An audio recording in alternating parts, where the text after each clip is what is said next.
വന്നല്ലോ രണ്ടുപേരും.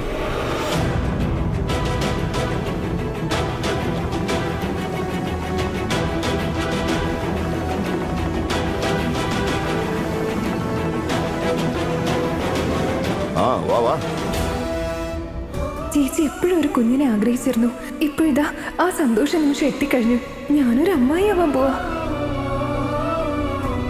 അനുരാഗ്, നീയും മരുമകളും ത്രാസിന്റെ ഈ വശത്തിരിക്കുക. വാ വാ മോളെ.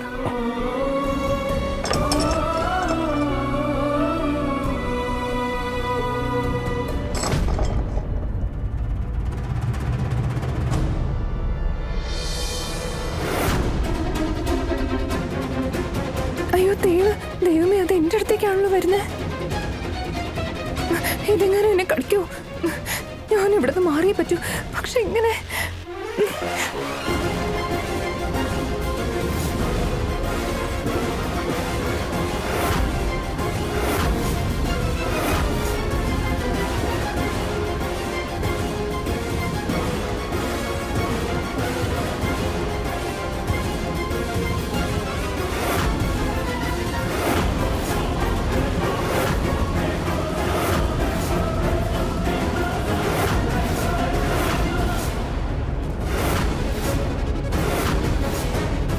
എന്റെ കൃഷ്ണ, ആ തേള് സൂരജിനെ കുത്താൻ പോവാണല്ലോ.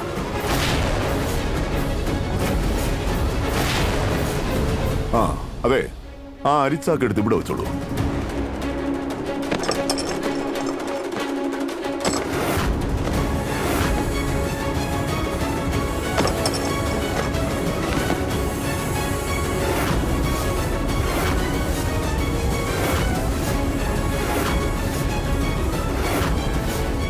തേള് സൂരജിന്റെ ദേഹത്തേക്ക് കയറുക. ഞാൻ എങ്ങനെ സൂരജിനെ രക്ഷിക്കും?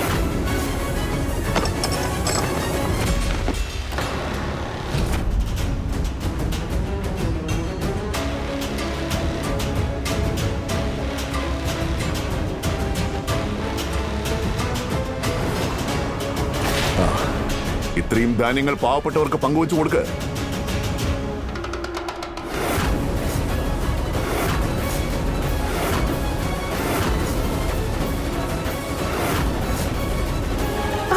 കുത്തുന്നുള്ള കാര്യം സൂരജിനോട് ഞാൻ എങ്ങനെ പറയും? എന്തെങ്കിലും ചെയ്തേ പറ്റൂ. എന്ത് ചെയ്യും?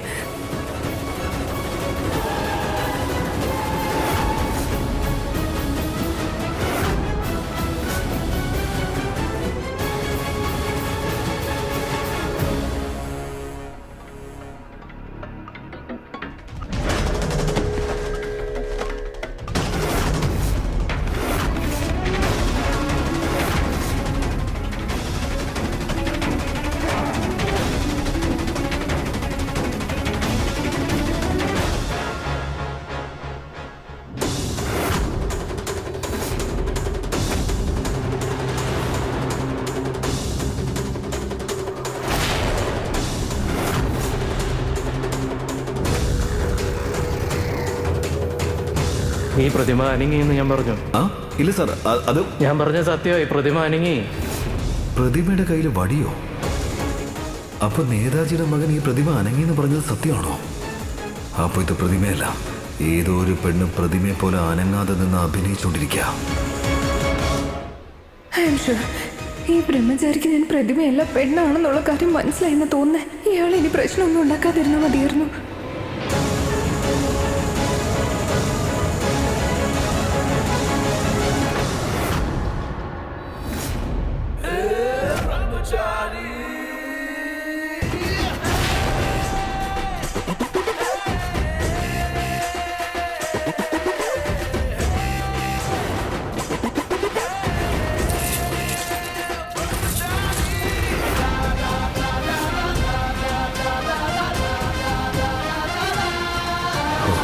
രക്ഷപ്പെട്ടു എൻ്റെ പവനപുത്ര, അല്ലെങ്കിൽ ഇന്നെൻ്റെ ബ്രഹ്മചര്യവ്രതം മുറിഞ്ഞു പോയനെ.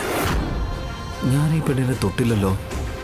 പക്ഷെ ഒരു കാര്യം അറിഞ്ഞേ പറ്റൂ, ശരിക്കും പ്രതിമയുടെ സ്ഥാനത്ത് ഈ പെണ്ണ് എങ്ങനെ എത്തിയതെന്നോ. ഇവിടെ ഇന്നൊരു പാഠം പഠിപ്പിക്കണം.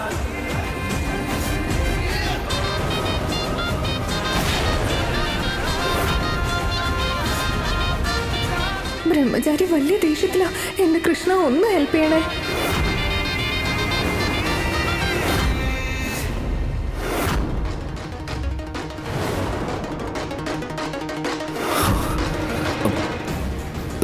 ദേഷ്യത്തിൽ എന്തായി ചെയ്യാൻ പോയെ?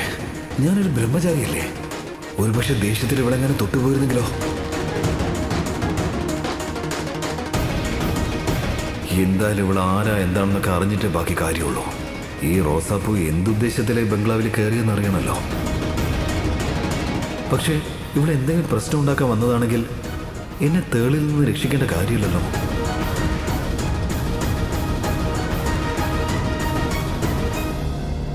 തേളിൽ നിന്ന് രക്ഷിച്ചതിന് നന്ദി.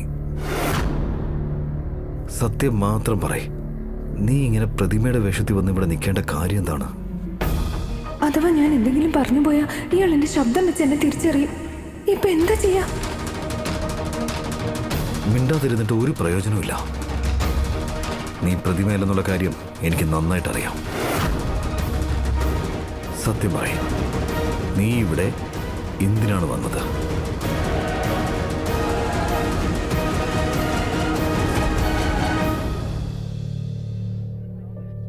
ആ,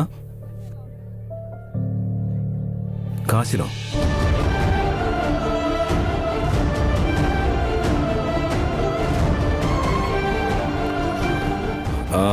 ശരി ശരി, ഞാൻ ആരോടും പറയില്ല.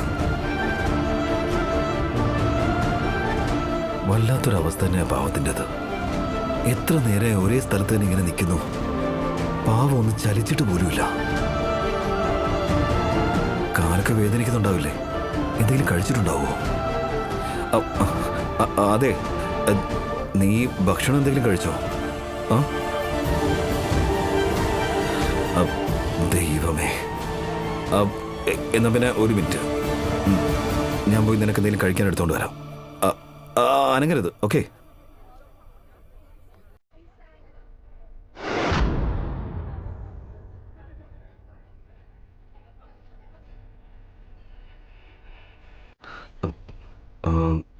ദാ ഈ ജ്യൂസ് കുടിച്ചോ നീ.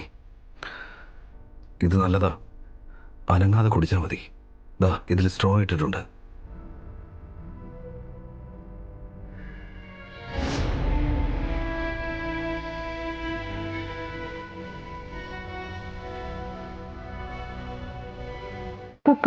പപ്പ എന്നെ ശിക്ഷിക്കാൻ വേണ്ടി ആർക്കാണോ എന്നെ വിവാഹം ചെയ്ത് കൊടുത്തത്? അയാൾ ലോകത്തിൽ തന്നെ ഏറ്റവും നല്ല മനുഷ്യനായി മാറുന്നതെന്ന് വിചാരിച്ചില്ല. ഈ ഒരു കാര്യത്തിൽ പപ്പയോട് എനിക്ക് താങ്ക് യു പറയാൻ തോന്നുന്നുണ്ട്. താങ്ക്സ്. ഈ ഗുണ്ടയായ ബ്രഹ്മചാരിയെ എന്റെ പതിയാക്കിയതിന് നന്ദി. കുടിക്കങ്ങോട്ട്.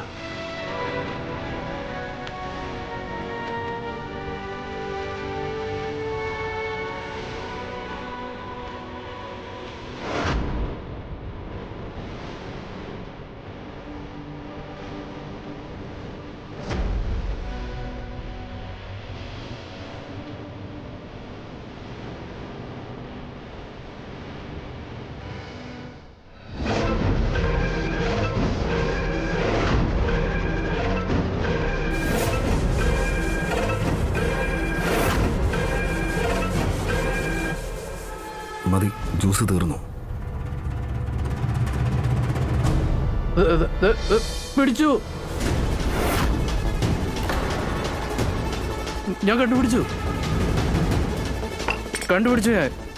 ഞാൻ കണ്ടുപിടിച്ചു. എല്ലാരും വാ, എല്ലാരും വന്നേ, ഞാൻ തെളിയിക്കാം.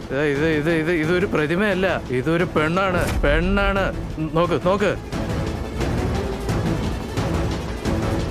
എന്താ വിശ്വാസമാവുന്നില്ലേ? എന്താ മോനെ? ഗുലാബങ്കൾ, ഈ സൂരജ് ഉണ്ടല്ലോ, ഈ പ്രതിമയോട് സംസാരിക്കുകയായിരുന്നു. ഞാൻ ഇപ്പൊ കണ്ടതാ.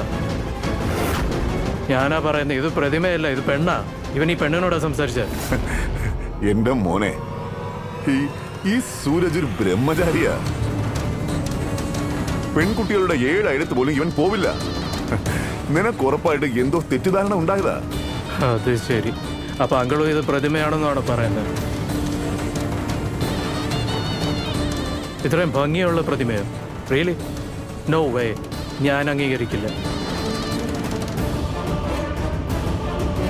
ഇത് പെണ്ണാണ്, അതിലൊരു സംശയം വേണ്ട.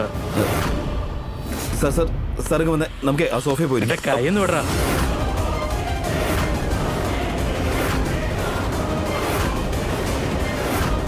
നീ എന്ത് കരുതി ഞാൻ ഫിറ്റ് ആണെന്നോ? ഇല്ല സാർ. Okay fine. ഒരു കാര്യം ചെയ്യാം, ഈ ഗ്ലാസ് ഉണ്ടല്ലോ പ്രതിമയുടെ കാലിലോട്ടിടാം. കരയോ നോക്കാലോ.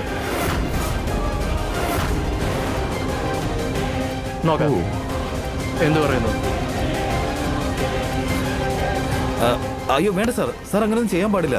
അതൊരു പ്രതിമയല്ലേ? എങ്ങനെ ചെയ്യാൻ പാടില്ലെന്ന്? ആരാ എന്നെ തടയാൻ? ഇത് പെണ്ണാണെന്നുള്ള കാര്യം ഞാൻ ഇപ്പൊ തന്നെ പ്രൂവ് ചെയ്യും. ഇത് പെണ്ണാണ്. ഓ സൂരജെ വിട്ടേക്ക്. അവൻ എന്താണെന്ന് വെച്ചാ ചെയ്യട്ടെ. നിനക്ക് പ്രതിമയുടെ കാലിൽ ഗ്ലാസ് ഇടണം, അത്രയല്ലേ ഉള്ളൂ. ശരി, നീ എന്താണെന്ന് വെച്ച് ചെയ്യും. പോ.